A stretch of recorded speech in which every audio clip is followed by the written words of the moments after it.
We take it for granted. The human interaction of being able to bond over something like that and just have a personal connection with whatever I'm recommending you, I feel like that has been lost in the streaming age. Hey everyone, welcome back to Candid Cinema. I'm Amanda, otherwise known as AMX NDA Reviews on Twitter, Instagram, and Letterboxd. Today I will be reviewing the new Netflix series called Blockbuster. Yeah, you heard that one right. It's called Blockbuster, and it is about this one store, this one location that is officially the last Blockbuster to stay opened in history. The show is created by Vanessa Ramos, and this concept is interesting, especially with it being on Netflix.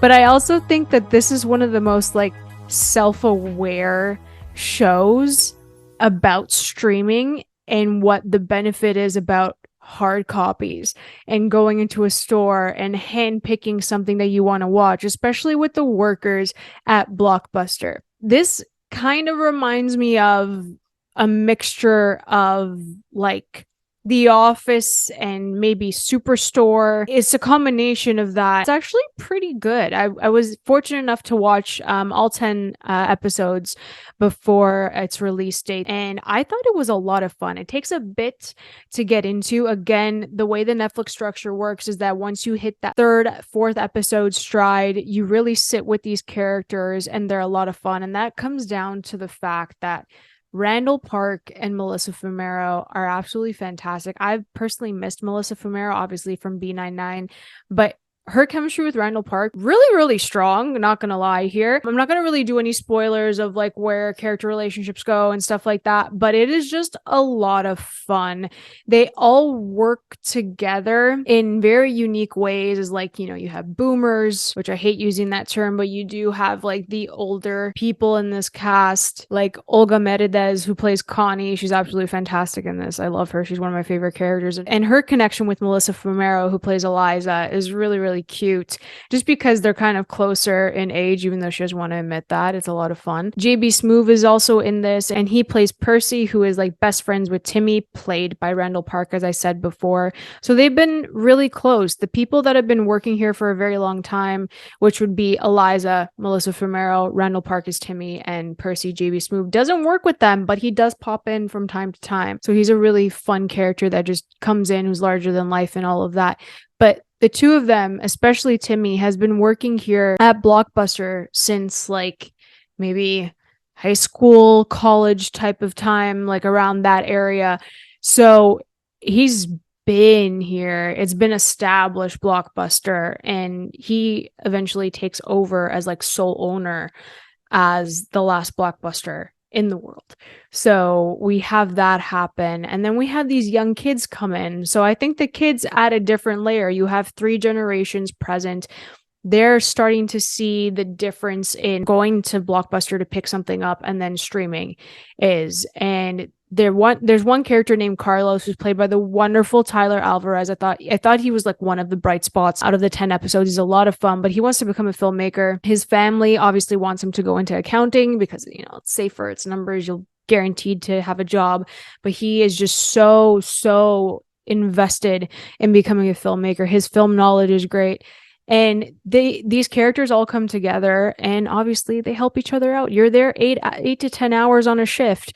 It kind of brought me back to when I was working at the movie theater, and then everyone around you, no matter the age, no matter where they come from, which generation, none of that, you become friends and you help each other out. I think that's what makes the show so great. Apart from the fact that it's Blockbuster and it's funny, they do slide in some jabs, oh my god, towards streaming services, towards different movies, and it's funny. It is funny. It's a wholesome show. It's a quick 10 episodes, half an hour each.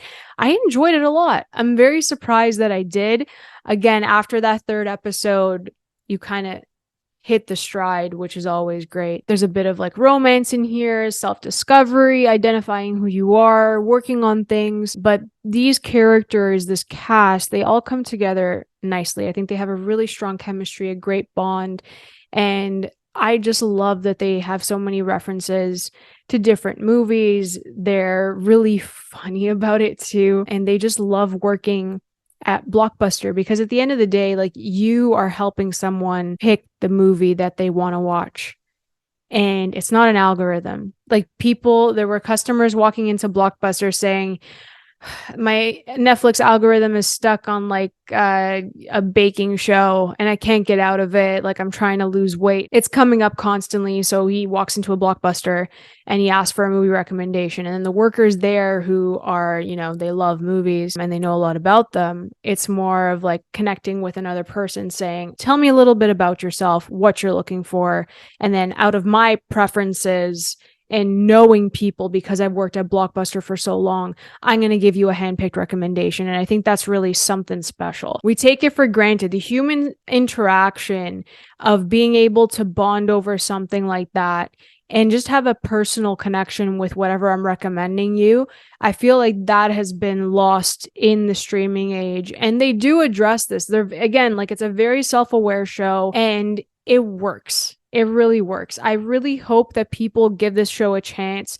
Again, Melissa Fumero, for me, she just hits those comedic beats and she's really funny. And Randall Park, even though he plays somewhat of like a bit of a straight man, he's still such an oddball as Timmy, and I love him for that. They have characters in this cast that all feel like misfits. They're all outcasts and they all come together at Blockbuster because these movies make them happy. Interacting with people makes them happy. And they have a lot of knowledge in regards to movies in general. So I personally think that Blockbuster is worth your time this weekend. It's a very quick binge, wholesome, lighthearted, and you get to see some jabs happen towards the streaming age. Ain't too shabby, to be perfectly honest. So I'd give the first season of Blockbuster, I think, a solid 3.5 out of 5. It's not like laugh out loud funny, but it's something that you can watch and kind of connect with these characters. And it's a fun, there's fun stories in each episode, and the overarching story of, Timmy owning and becoming a businessman and growing up while taking over Blockbusters. It's a good one. So yeah, 3.5 out of 5 for me for the first season of Blockbuster. If you guys enjoyed this review, please like and subscribe. You can always follow me over at AMX NDA Reviews on Twitter, Instagram, and Letterboxd. I'll catch you guys next time. Keep watching movies.